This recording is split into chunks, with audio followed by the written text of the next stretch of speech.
if you have missed out any favorite show of your any favorite RJs. No worry guys, you can go on your YouTube app and search for Radio Udan. Just subscribe our channel and hit the bell icon button for our more latest infotainment videos about the disabled community. Stay tuned and keep listening on Radio Udan, a flight of life. Happy listening! 3,000? We're not getting any oxygen. We have the terrain alarm. Aero 603. We are in an emergency.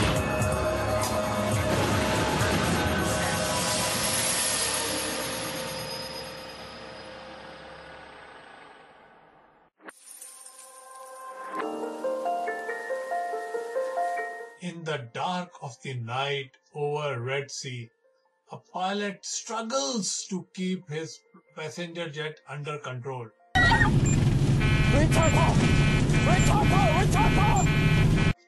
ऐसा लग रहा है कि plane की अपनी ही एक जिंदगी है।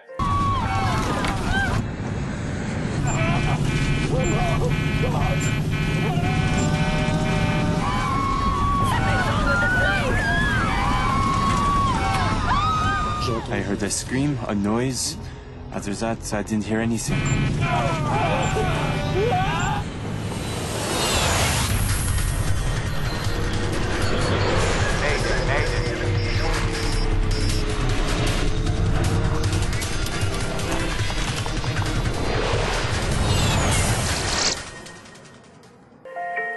नमस्कार दोस्तों, मैं हूं आपका दोस्त, आपका होस्ट भामरे, लेकर के आऊं एक नया एपिसोड आपके फेवरेट शो दुर्घटनाएं डिजास्टर्स का।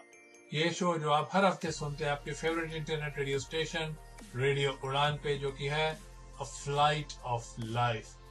और इस शो में हम हर हफ्ते चर्चा करते हैं कुछ ऐसी दुर्घटनाएं डिजास्टर्स की जो घटित हुई थी इस धरती पे समय समय पर। और आज के शो में हम चर्चा करेंगे एक 3 जनवरी 2004 की दुर्घटना, फ्लैश एयरलाइंस फ्लाइट 604 की crash.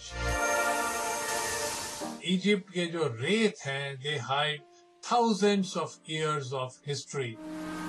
Monuments to ancient civilization fill the landscape. But for sun-loving Europeans, Egypt is also a resort destination, where the most important sand is on the beach. Sharm el Sheikh का जो शहर है वो Cairo से कितने ही kilometre दक्षिण पूर्व में है। रेड सी के करीब होने के बाद ये एक बहुत ही अच्छा डेस्टिनेशन बन जाता है, जो कि लोग शांति और सुकून चाहते हैं। तो Sharm el Sheikh is quite popular with Europeans. The reason is, where can you get very warm sea with a 5-hour flight? And you have the Red Sea, which is crystal clear, beautiful mountains. It's just extraordinary. इस शहर की जो popularity है वो बढ़ती जा रही है, और अगर हम सालाना फिगर की बात करें तो तकरीबन 4 मिलियन लोग इस शहर का एयरपोर्ट इस्तेमाल करते हैं साल भर में। 2004 के शुरुआती दिनों में टूरिस्ट ही नहीं है इकलौते जो कि इस शहर की बीचेस की तरफ आकर्षित हो रहे हैं। British prime minister Tony Blair भी इसी इलाके में हैं और वो मिलने आए हैं इजिप्शियन लीडर होसनी मुबारक को। 3 जनवरी 2004 की सुबह तकरीबन 2 बजे काफी सारे वेकेशनर जो हैं वो अभी भी शहर में हैं। But 53-year-old captain Kadir Abdullah is just starting his day, और वो मशहूर है अपनी पंक्चुअलिटी के लिए। अब्दुल्ला जो है पहले इजिप्शियन एयरफोर्स में थे और अब वो एक बहुत ही रिनाउंड पायलट हैं with a charter company flash airlines.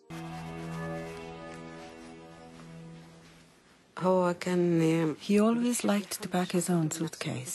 He wouldn't let me do it for him. He always said, I would like to prepare my own things to make sure I don't forget anything.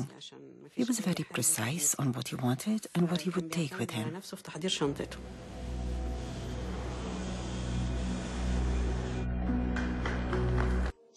Captain Abdullah मिलते हैं अपने 25 वर्षीय first officer एमराल Shafi, और दोनों मिलके आज जो है शार्म एल शेख से उड़ेंगे पेरिस, फ्रांस के लिए। Morning. Good morning, sir.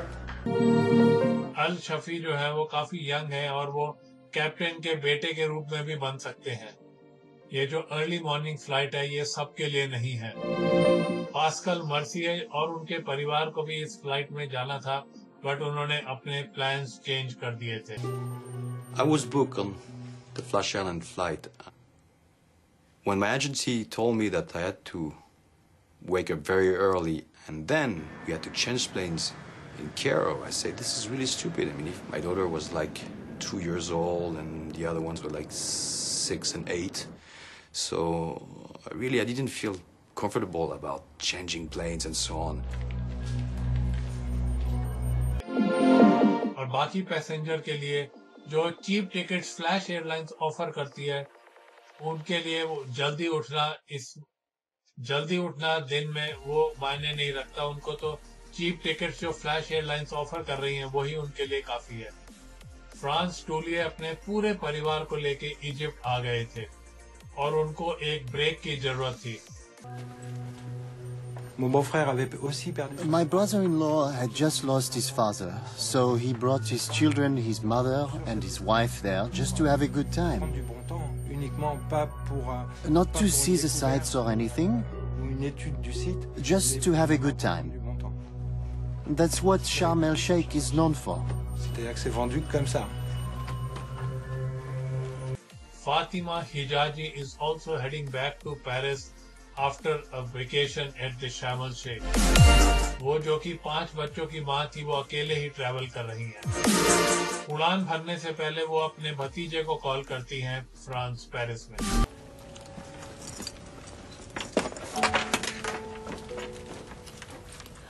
Hi. I was asleep when she called. I didn't really want to get into a conversation with her. She was someone who called you for everything. She needed to be reassured. So, even though she had the 5 or 6 hour flight ahead of her, she just wanted to make sure that I would be there to pick her up at the airport. Total जो थे 148 passenger और crew settle down in their seats on this flash airlines flight 604। सुबह के 5 बज चुके हैं। Cockpit के अंदर अशरफ अब्दुल हमीद जो है वो तीसरे मेंबर हैं इस फ्लाइट क्रू के। उनकी ट्रेनिंग चल रही है एज फर्स्ट ऑफिसर, और इससे पहले वो जो है कितने ही साल तक पायलट कर चुके हैं कॉर्पोरेट जेट्स को। कोई भी क्रू मेंबर जो है वो खुश नहीं है regarding the weather report which they are getting from the local air traffic controller. They didn't say sky clear, they said clouds and sky clear. How? The two are opposite. Ask him about ceiling. No ceiling and clouds and sky clear. Maybe it's scattered. Maybe he means scattered. Good morning. Captain इस बात से भी frustrated है कि उनका एक instrument काम नहीं कर रहा है, और फ्लाइट इंजीनियर इनको बताता है कि ये प्रॉब्लम तो है लेकिन इतनी सीरियस नहीं है कि इसको फिक्स करने की जरूरत पड़े। The men laugh it off at the expense of the first officer. Probably called by Ma, making a heavy landing.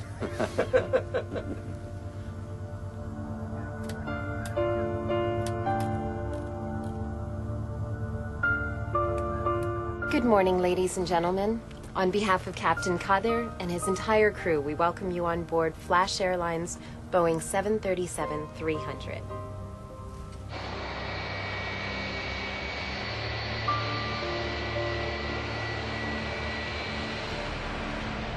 It is still hours before the dawn when the plane lifts off. Flash Airlines की flight 604 पहले head out over the Red Sea and then it will turn towards Cairo. The jet climbs through a pitch black night. और बिना चांद के, अगर चांद होता तो ये बाहर की सीनरी थोड़ी लाइट अप हो जाती, लेकिन बिना चांद के पैसेंजर्स को कुछ भी बाहर अपनी खिड़कियों से दिखाई नहीं दे रहा था। In the cockpit, a simple turn over the Red Sea is taking a bizarre effect. See what the aircraft just did? Captain Kadir does not like the way his plane is behaving.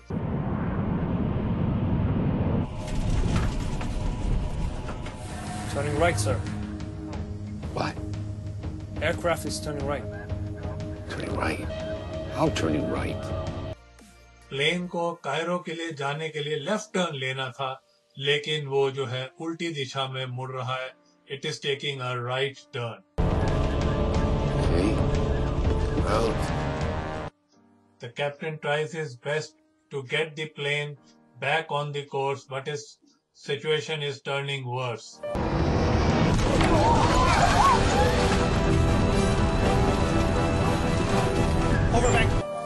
Captain ये समझ गए हैं कि वो trouble में है, इसलिए वो फर्स्ट ऑफिसर को हिदायत देते हैं to engage the autopilot. लेकिन वो काम नहीं करता है. No autopilot, Commander!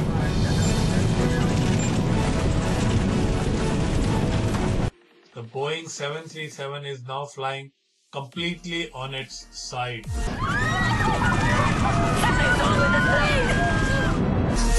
प्लेन की रफ्तार भी बढ़ जाती है as it spirals towards the Red Sea.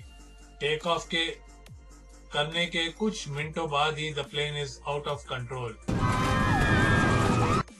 and diving towards the water down below. It is racing at 700 kilometers per hour की स्पीड पे प्लेन चल रहा है और पानी की तरफ बढ़ता जा रहा है. Everyone on board is running out of time. Take off करने के कुछ मिनटों बाद ही an early morning flight is fighting a battle of survival. एक passenger jet filled with French families is hurtling down towards the Red Sea. जितने भी लोग इस सवार हैं इस प्लेन पे, वो उनको पता लग पा रहा है, महसूस कर पा रहे हैं प्लेन की स्पीड और इतने भयंकर टर्न जो कि प्लेन ले रहा है. जो भयंकर जी फोर्सेस लग रही हैं उनकी वजह से कैप्टन अब्दुल का जो है बहुत ही मुश्किल होती जा रही है प्लेन को फ्लाई करना.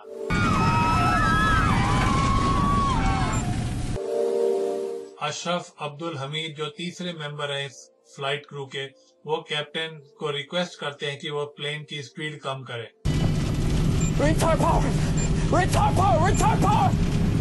प्लेन इतनी ज्यादा स्पीड पे चल रहा है कि ऐसा लग रहा है कि वो खुद ही अपने टुकड़े टुकड़े कर देगा. इतनी देर तक एकदम उल्टा उड़ने के बाद the crew is trying their best and they are successful in bringing the plane under control a bit.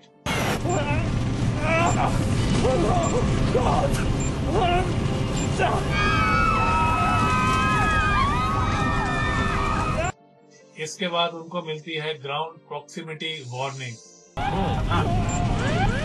वो बहुत ही खतरनाक तरीके से रेड सी के करीब आते जा रहे हैं.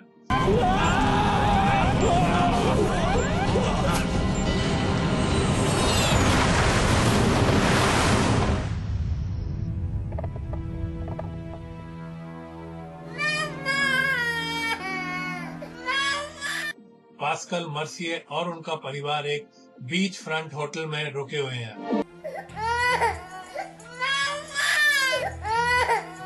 My daughter woke up suddenly screaming like hell, screaming like if something happened. I didn't hear the crash, but maybe she did. It's okay.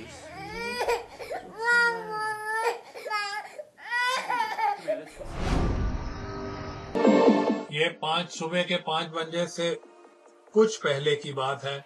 And minutes after the plane took off from the airport.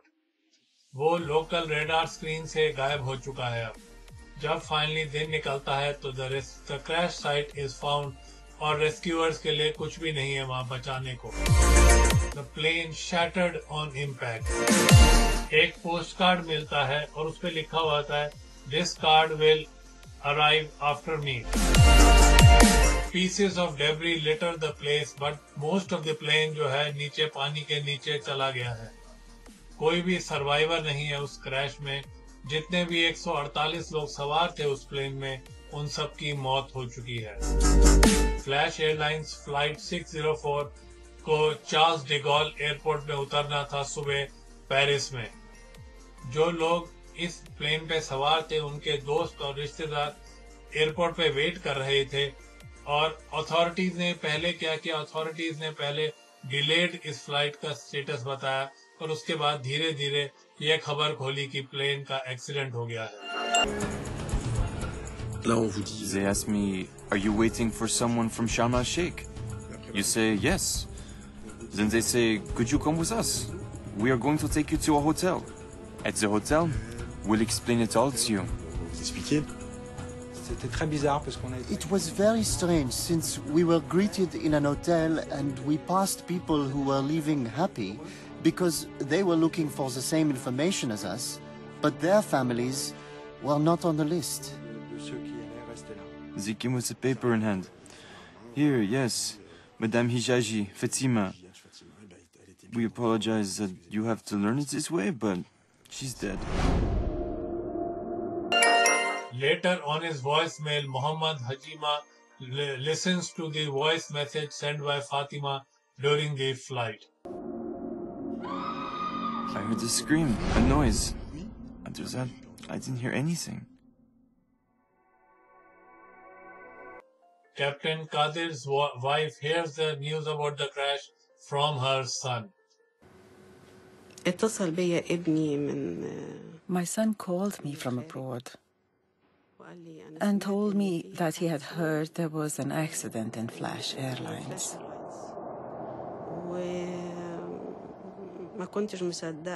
I was in disbelief for a while until it became reality.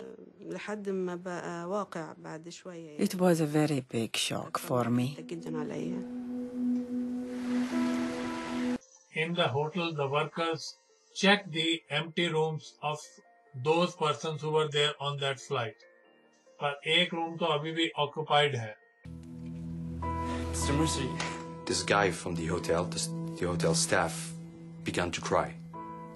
He was really shocked, happily shocked to see us. He thought we were in the flight with everybody else. They're here. In my hotel, 82 people were on that flight. 82 people. It was really, really strange. Really, really heavy. But we were really lucky.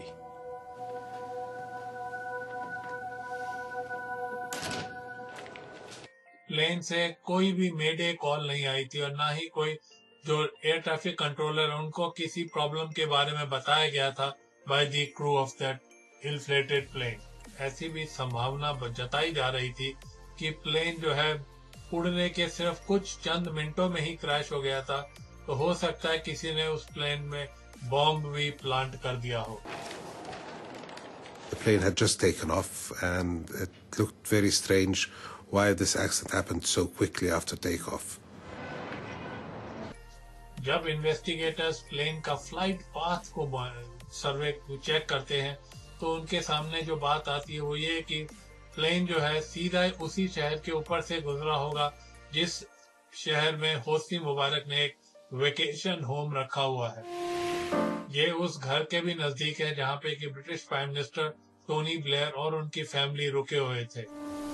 Tony Blair और उनके परिवार को उसी दिन इस airport से उड़ना था.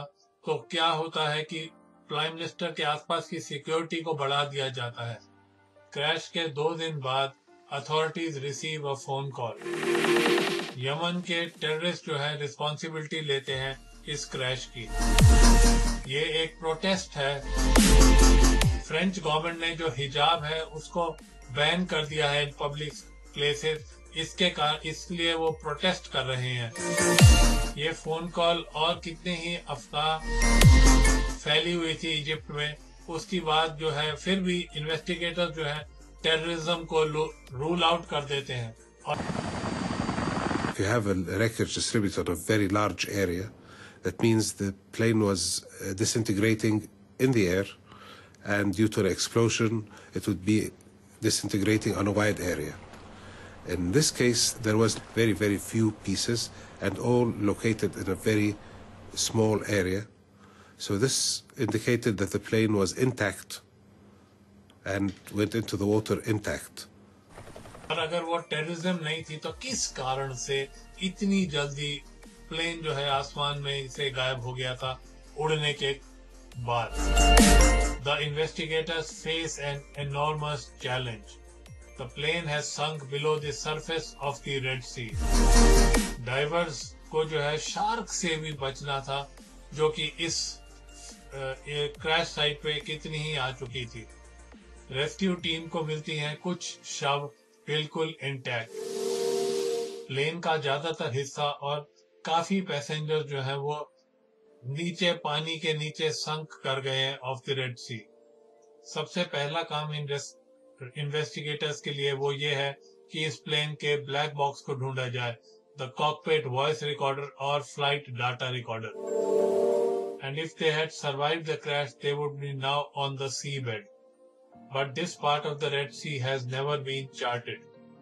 इतनी मात्रा में फ्रेंच टूरिस्ट इन्वॉल्व थे इस क्रैश में, इसलिए फ्रेंच गवर्नमेंट अपनी मदद का हाथ पेश करती है इजिप्शियन अथॉरिटीज के लिए।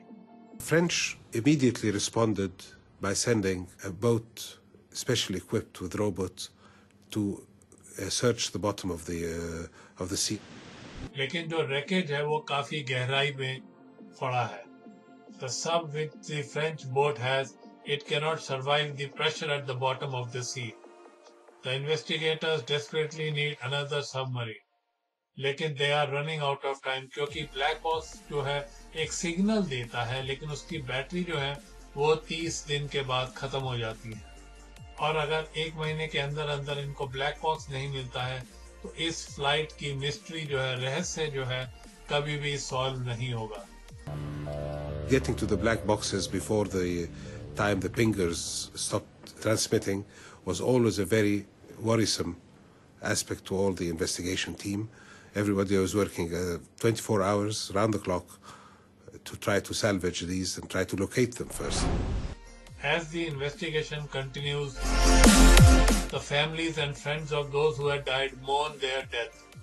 और ये लोग जो है investigators के ऊपर प्रेशर भी डालते हैं जिससे कि ये रहस्य जल्दी से जल्दी सुलझ सके। It's the biggest air disaster involving French nationals, the biggest in the history of civil aviation. American, French और इजिप्शियन जो है तीनों मिलके काम कर रहे हैं इस मिस्ट्री को सॉल्व करने के लिए। इन्वेस्टिगेटर्स जो है फ्लैश एयरलाइंस को भी चेक करते हैं और जबकि वो वेट कर रहे हैं for the black boxes to be recovered. इस कंपनी के पास सिर्फ 2 ही प्लेन थे और ये लो कॉस्ट चार्टर सर्विस थी जो कि यूरोप में पैसेंजर्स के लिए दूसरी एयरलाइंस के साथ कम्पीट कर रही थी। पिछले 10 सालों में कितनी ही बजट एयरलाइंस इस पार्ट ऑफ द वर्ल्ड में काम करने में शुरू कर दिया था। These airlines offered no frills services and very cheap services. They were fighting for a holiday market piece. Seaside resorts like Sharm el-Sheikh, it was among the many destinations they served. इतने tight schedule पे ये airlines operate करती थी, इसका मतलब ये था कि the planes were continuously in use. Operating on such tight schedules means the planes are flown constantly. Former flash passengers step out to complain about other flights. और कितनी ही कहानियां सामने आती हैं। I was flying home after vacation.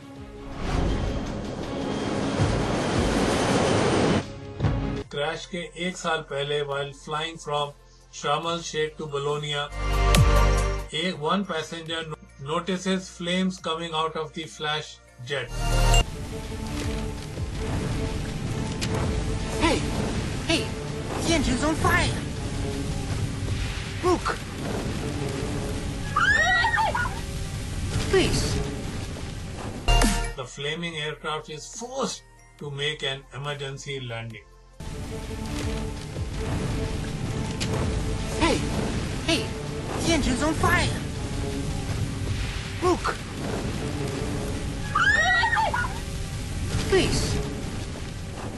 Investigators को ये भी पता लगता है कि 2002 में Swiss aviation authorities made a spot inspection on the plane which was supposed to be crashed afterwards. Pilot के जो ऑक्सीजन मास्क हैं वो गायब हैं यहाँ से। ऑक्सीजन टैंक्स भी पूरी मात्रा में नहीं है। Some of the cockpit instruments are not working. और ये काफी था स्विस अथॉरिटीज के लिए to ground the plane for 8 hours जब तक कि कंपनी ने पूरे रिपेयर नहीं किए थे। इस इंस्पेक्शन के कुछ दिन बाद Flash Airlines was banned to fly in Switzerland। एक और बैन लगा पोलैंड में। It's a rare event for an airline to be banned from operating into a country. They had to have done something dramatically wrong, especially when it comes to safety. Norway में जो था tour operators जो है stopped contracting with Flash Airlines। इतनी ही ज्यादा लोग परेशान थे regarding the safety of the Flash Airlines। उसके बाद investigators turned their attention to the paperwork of the company। और ये बात सामने आती है कि the most recent maintenance report जो थी इस प्लेन की जो क्रैश हो गया था, it was never made into duplicate। और प्लेन के साथ ये मेंटेनेंस रिपोर्ट भी गायब हो चुकी है। The lack of having copies of the technical log and all of them being on board, of course, this is a violation, and civil aviation here issued very clear instructions that this should not happen. French authorities भी ये बात मानने को तैयार हो जाती हैं कि there are serious problems with Flash Airlines। और उसके बाद वो इस कंपनी को बैन कर देती हैं for flying into France। While there are concerns regarding the company's plane, there is no such problem with the crew of this flight 604। Captain Kadir जो थे वो तो बहुत ही सम्मानित व्यक्ति थे इजिप्ट में, ना या वो तो एकदम फ्लाइंग एस भी लोग कहते थे, और दूसरा he was an war hero. उन्होंने अपने करियर में कितने ही सोफिस्टिकेटेड फाइटर जेट्स उड़ाए थे, और उसके बाद कितने ही बड़े बड़े कार्गो जेट्स भी उड़ाए थे उन्होंने। उनके पास तकरीबन 7,000 फ्लाइंग आवर्स थे, और 2,000 आवर्स जो थे एज अ फ्लाइट इंस्ट्रक्टर भी थे उनके पास। All the evidence showed that Captain Qadir was a superb pilot। Plane और ब्लैक बॉक्सेस अभी भी समुद्र तल पे थे, और इन्वेस्टिगेटर्स ये सोच रहे थे कि एक बहुत ही ace pilot is trying to save his खस्ता हालत में plane. See what the aircraft did?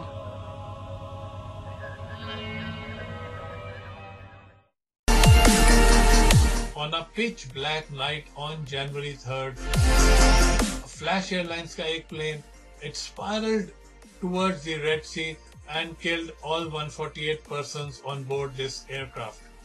Investigators जो थे, जो पता लगा रहे थे कि किन कारणों से प्लेन नीचे गया, उनके सामने कितने ही सेफ्टी इश्यूज आए थे regarding this company Flash Airlines। But trying to prove if anything was wrong with the plane which crashed is not easy। Plane का ज्यादातर हिस्सा जो था नीचे समुद्र तल पे पड़ा है, और इन्वेस्टिगेटर्स जो है अभी भी ब्लैक बॉक्सेस को ढूंढ नहीं पाए हैं इस प्लेन के। Whenever an airplane crashes into the water, there's always a fear by investigators that the cockpit voice recorder and the flight data recorder may not be recovered. Those two boxes in and of themselves give the investigator a very good picture, and without them could make the investigation process very, very difficult. Finally, after several days of searching, a breakthrough. A French research ship hears the locator beacon of the black boxes। A remotely operated sub पानी में जाता है, तकरीबन 1000 metre नीचे पानी में जाता है। The violence of the crash has spread the crash site into a wide area।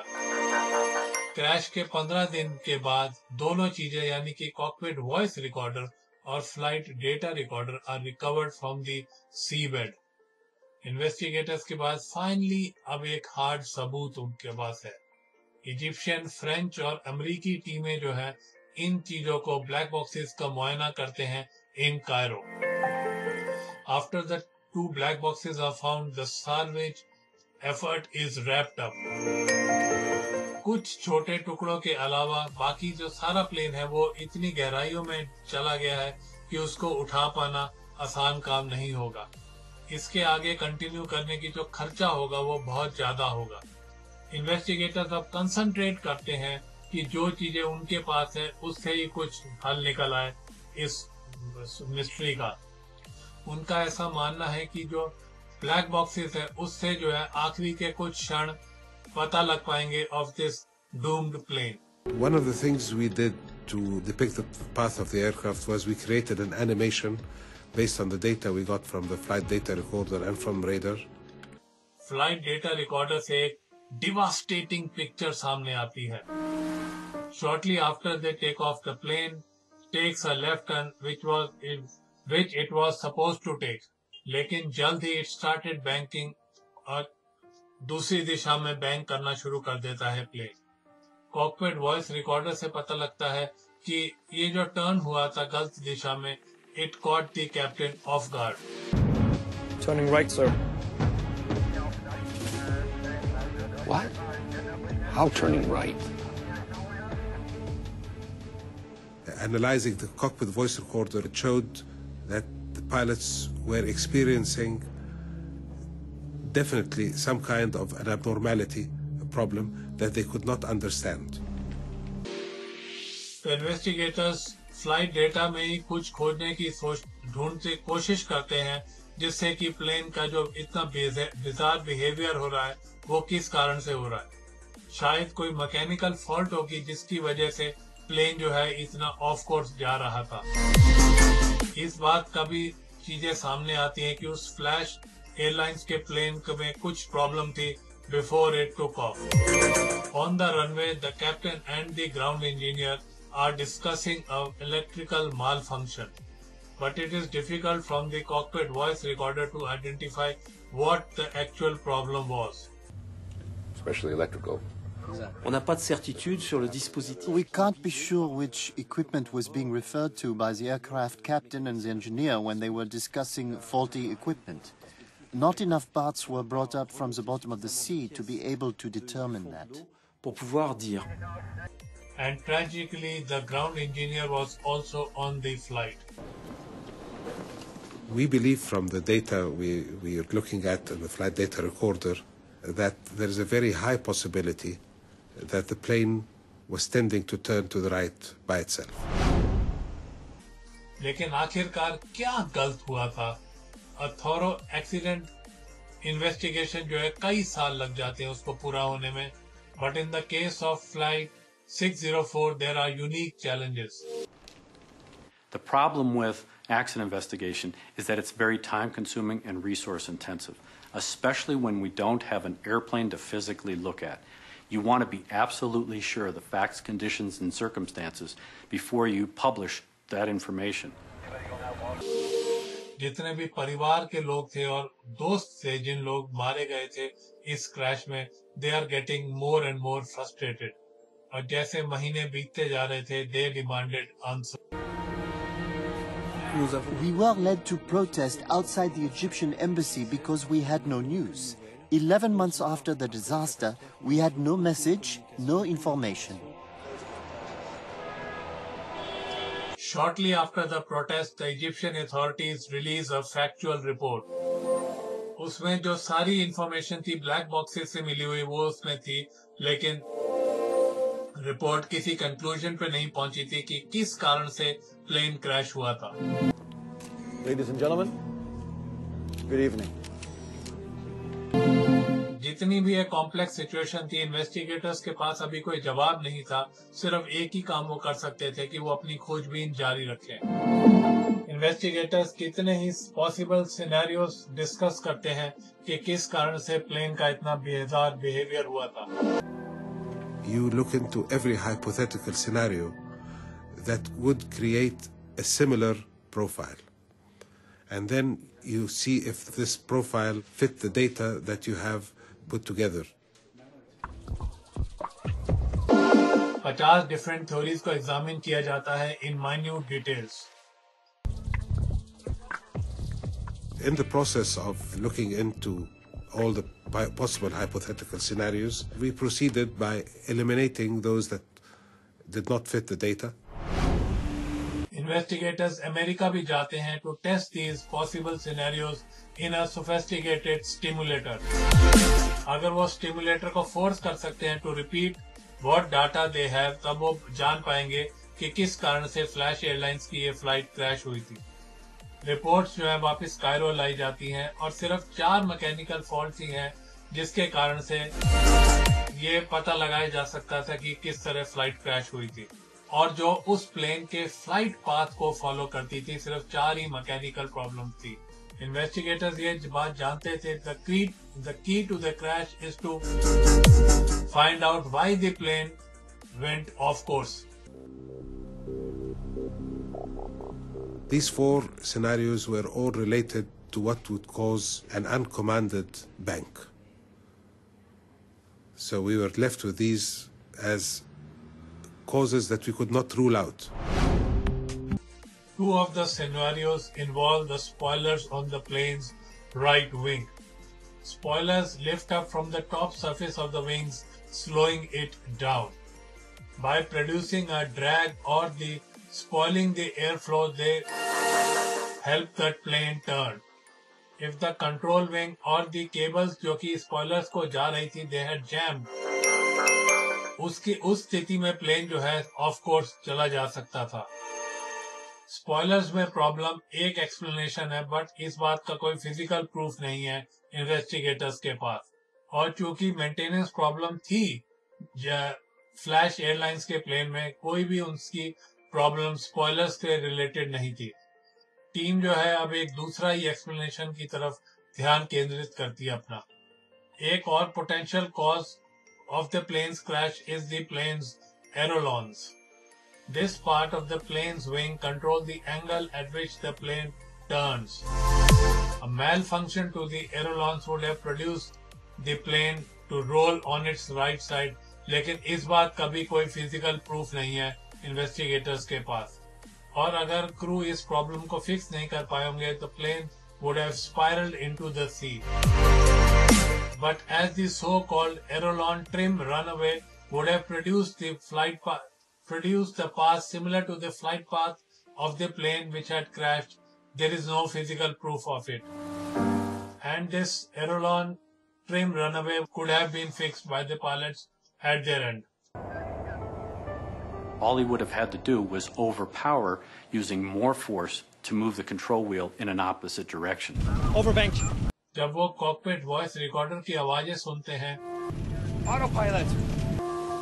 तो investigators are puzzled because of the constant reference to the plane's autopilot. The captain asks for the autopilot to be turned on, लेकिन इस बात का भी कोई प्रभाव नहीं दिख रहा था as the plane started to plummet towards the sea. And earlier in the cockpit voice recordings, the investigators unearthed another puzzling reference. Initially, Captain Kadir ने जो है रेड सी के ऊपर टर्न जो लेना था वो मैनुअली लिया था, लेकिन उसके बाद ऑटो पायलट को ही एंगेज कर दिया गया था टर्न लेने के लिए। फ्लाइट डाटा रिकॉर्डर से भी ये पता लगता है कि the auto pilot was Indeed on जबकि प्लेन क्लाइंब कर रहा था आसमान में। Autopilot? The flight data recorder shows that the autopilot was indeed turned on as the plane climbed. Not yet. उसके बाद कैप्टन ने अपना माइंड बदल लिया था। फ्लाइट डाटा रिकॉर्डर से पता लगता है कि प्लेन का जो ऑटो पायलट था सिर्फ 3 सेकंड के लिए ही एंगेज किया गया था।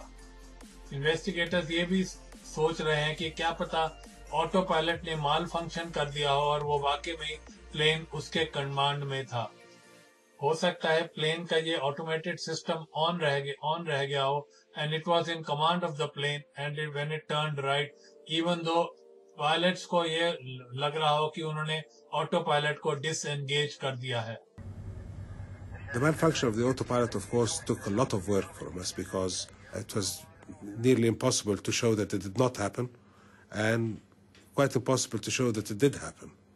So, but it was always a very prominent possibility because it would give a very, very close scenario to what was happening. Perhaps the most puzzling of it all is what happened to the plane, but it appeared to be under control moments before it crashed.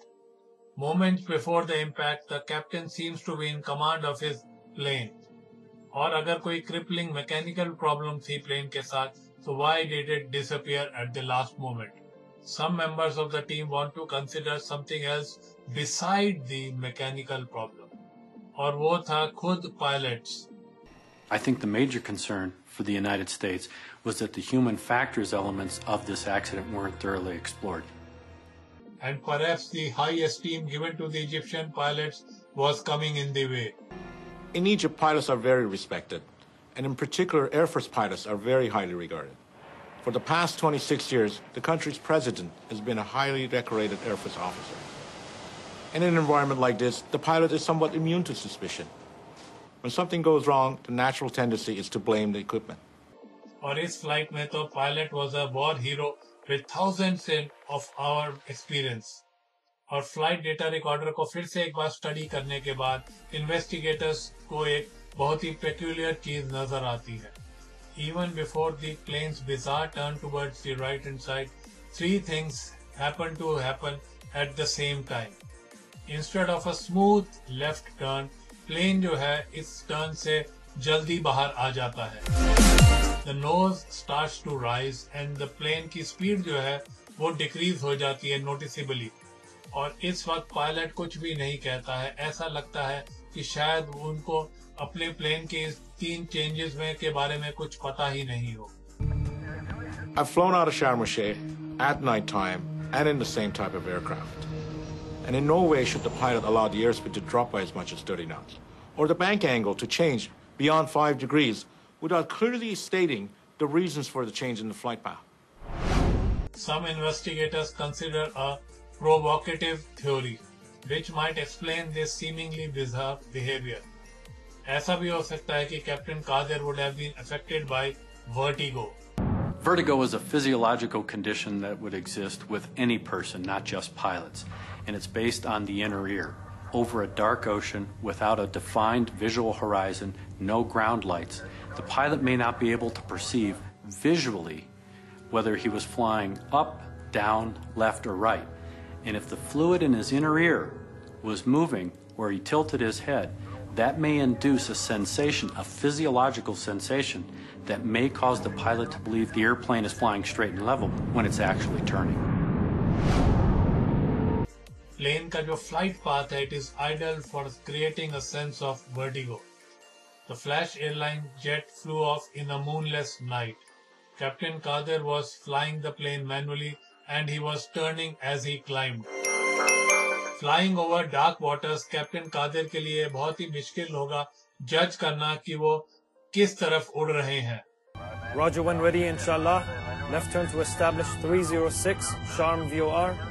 It is actually a very high workload situation, and when there are no visual cues outside because it's a moonless night and you're over featureless territory with no lights in it, you really, as a professional pilot, should be totally aware of the fact that this is a situation in which you could get disorientated. It's a classic. It's happened so many times. It's killed so many people in the last 10 years. When the plane was supposed to be turning slowly left, the control wing started inching towards the right-hand side. ऐसा भी हो सकता है कि captain turn ले रहे हो without even being knowing of it. When you study the movement of the aircraft control surfaces, it appears that something was guiding Captain Qadir to the right. Now that could have been a false horizon, or something he's seen outside of his window. See what the aircraft just did? Or perhaps he believed he was correcting a problem with the plane itself. He thinks he's gained his flight path again. And all of a sudden, at this moment, he receives contradictory information. Turning right, sir. What? Aircraft is turning right. The contradictory information adds to the pilot's confusion. He is thinking he is fixing a problem when his problems are just starting. In this particular instance, not only are you trying to fly the airplane and understand situationally what's happening, but you're going through the mental gymnastics because your expectations are one way. Meanwhile, you have the first officer who's telling him something that's totally different. Aircraft is turning right. Egyptian investigators भी ये बात मानते हैं कि Captain Qadir would have been suffering from some kind of disorientation. I don't really have a very clear indication that there was disorientation, but it's possible. There was a recovery from disorientation. The time to find out the problem and take the corrective action needed was more than the time left before impact. लेकिन वो ये मानने को तैयार नहीं है कि सिर्फ वही एक प्रॉब्लम थी which the crew was dealing. जितना भी परसेंटेज वर्टिगो प्ले करती है इस प्लेन क्रैश में, इन्वेस्टिगेटर्स अब ये बात भी उनके सामने आ रही है कि the crew was not prepared to deal with it. Flash airlines ने अपने पायलट्स को बेसिक इंफॉर्मेशन भी प्रोवाइड नहीं करी थी, जिसकी वजह से उनकी जान बच सकती थी. 2 साल बीत चुके हैं उस प्लेन को क्रैश हुए और इन्वेस्टिगेटर्स जो हैं अभी भी जवाब पूरे के पूरे नहीं ढूंढ पाए हैं कि किस कारण से प्लेन क्रैश हुआ था. Most of the wreck is still deep under the water. Plane के ब्लैक बॉक्सेस को स्टडी करने के बाद इन्वेस्टिगेटर्स ये मान रहे हैं कि disorientation would have played a part in the plane's crash. The pitch black night and the featureless sea made the pilot confuse the pilot as to what was happening. और साथ में मैकेनिकल प्रॉब्लम्स भी हो सकता है अकर करी हो उस रात. As they continue to investigate and come to a sound conclusion, the investigators make a discovery. Officials at the Flash airline tell the investigators that they had not provided the crew with basic training, like the course resource management training, even though it was a requirement for the company. It might have helped the crew deal with this horrifying situation. Crew resource management is a program where pilots are trained to work together rather than as individuals. Had the pilots of Flash Air 604 received a formal CRM training program, the outcome of this flight may have been substantially different. American investigators ऐसा भी मानते हैं कि जो junior first officer था, जो training पे था, उसको प्लेन की प्रॉब्लम पहले पता लगी होगी अपने कैप्टन से, but failed to provide suggestions to his much experienced co-worker, और ना ही उसने किया to take the control of the plane. Formal CRM training would have empowered the first officer who had the best situational awareness and the most information about the position of the airplane to take command of the airplane when he saw that the captain wasn't taking the appropriate corrective action. Cockpit में होती हुई एक earlier discussion की वजह से हो सकता है कि फर्स्ट ऑफिसर ने अपने कैप्टन को बताना मुनासिब नहीं समझा होगा of the trouble. Yesterday, we were coming in at dusk and the sun was 2-2. I felt I could hardly see the runway. And he's already saying, in sight. What in sight? Hey, sir. ये बिल्कुल insulting बात नहीं थी, पर ऐसा लग गया होगा फर्स्ट ऑफिसर को कि वो एक स्टूडेंट है और उसका कैप्टन जो है वो एक टीचर है. I am unable to raise my eyes, and he says, in sight. Where in sight? It is going to serve as negative feedback. The young first officer is bound to hesitate. He doesn't want to be wrong again. He doesn't want to lose the respect of an Air Force general.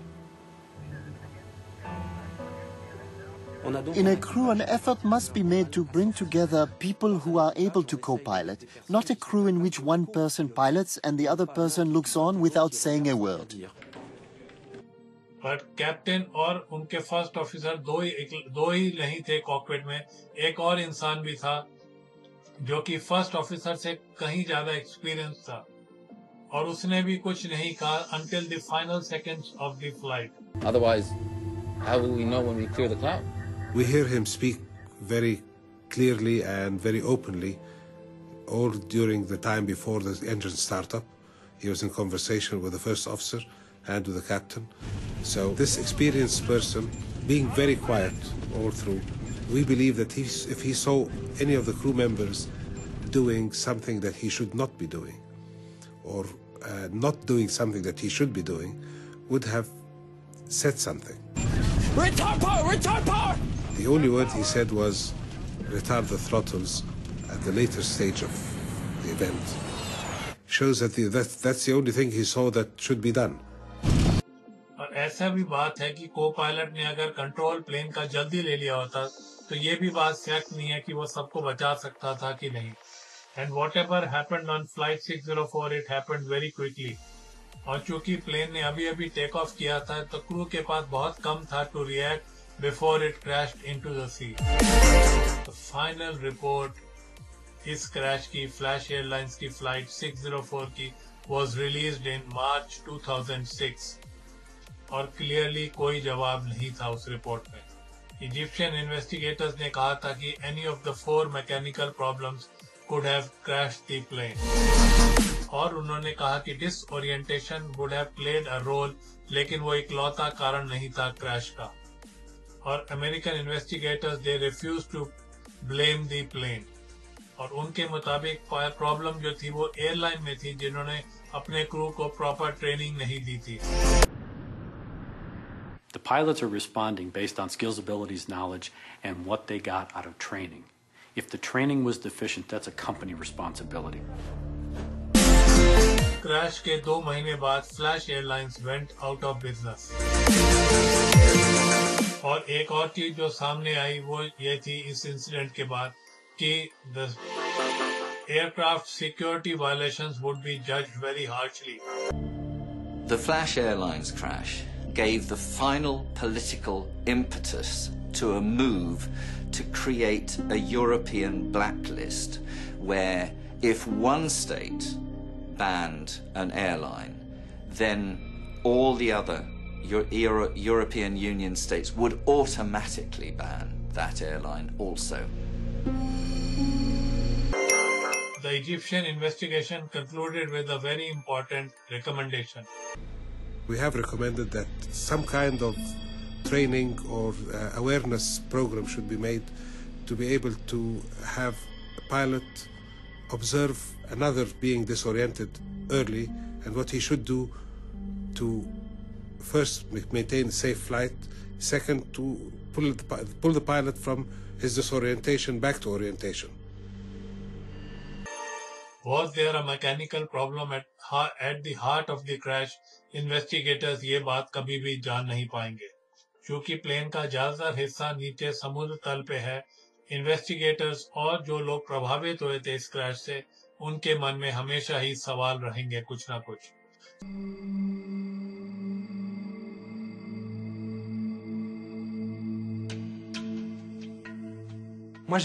I lost my nephews and my niece.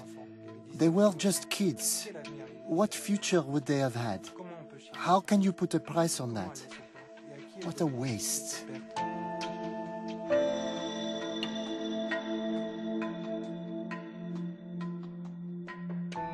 The families will never be able to fully mourn, me included, because we'll never know what's really happened.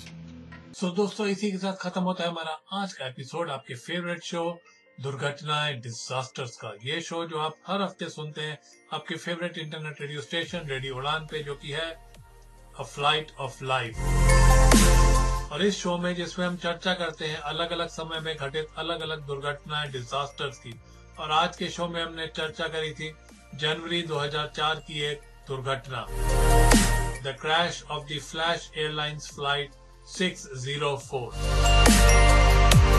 अगर आप मेरे show के regarding कोई feedback देना चाहते हैं तो आप रेडियो उड़ान की वेबसाइट www.radioudan.com पे जाके फीडबैक फॉर्म भर सकते हैं या आप मुझे मेल सेंड कर सकते हैं। मेरी मेल आईडी है bhamri.r@gmail.com यानी कि BHAMBRI.R@gmail.com। और रेडियो उड़ान की वेबसाइट है www.radioudaan.com। तो दीजिए इजाजत मुझे यानी कि आपके दोस्त आपके होस्ट भामरी को समेटने का। आज का शो मिलूंगा मैं आपसे अगले हफ्ते ठीक इसी दिन ठीक इसी समय और ठीक इसी इंटरनेट रेडियो स्टेशन रेडियो उड़ान पे, और करेंगे हम चर्चा एक नई दुर्घटना डिजास्टर्स की उस आने वाले शो में। तो नमस्कार, शुभ रात्रि, शब्बा खैर, good night, God bless.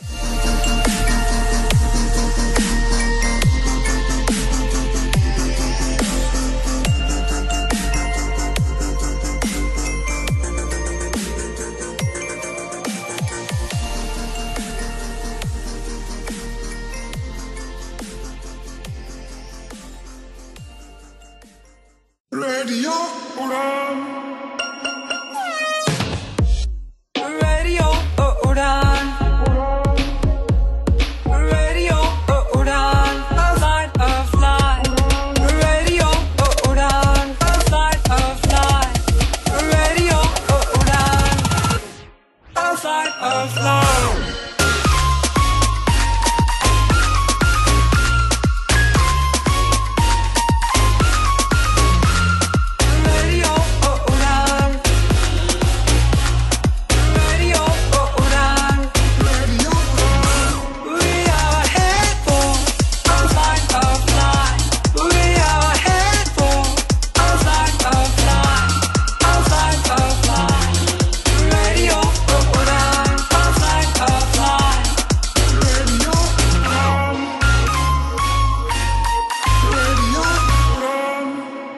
listening to Radio Udan, A Flight of Life.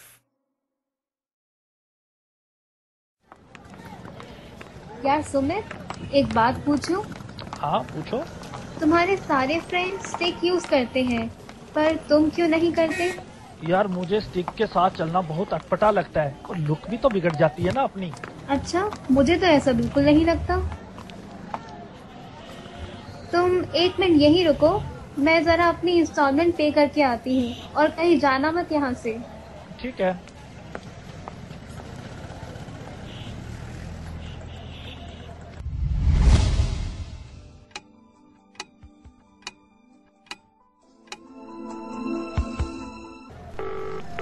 Hello Shreya. हाँ सुमित। यार कितना समय हो गया, कहाँ हो तुम? My God, I am so sorry Sumit. मुझे मेरी एक फ्रेंड मिल गई, मैं उसके साथ निकल गई। मैं भूल ही गई थी कि तुम मेरे साथ थे। काश कि आपने सही समय पर केन का इस्तेमाल सीख लिया होता, तो आज हालात ऐसे न होते।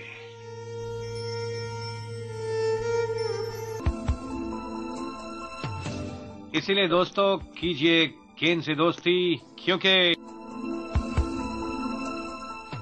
No cane no gain.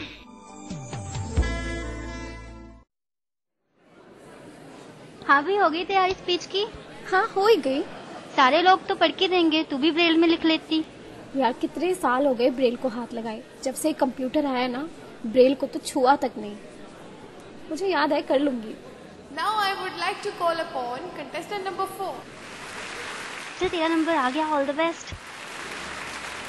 Good morning everyone. The topic of my speech is environment. Environment is the surrounding in which we live. It is a source of life. Good or bad quality of social life depends upon the quality of our natural environment. The need of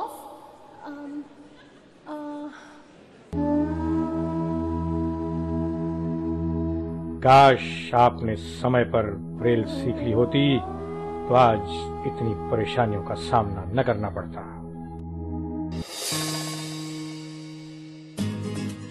Braille दृष्टिबाधितों के लिए उतनी ही महत्वपूर्ण और आवश्यक है जितनी कि technology.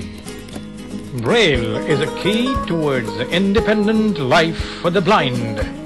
Radio उड़ान द्वारा जनहित में जारी। सक्षम ने जेसीबी प्राइज के सहयोग से रोशन अली द्वारा लिखित पुस्तक Ives endless search for satisfaction को ईपब सुगम्य प्रारूप में तैयार किया है।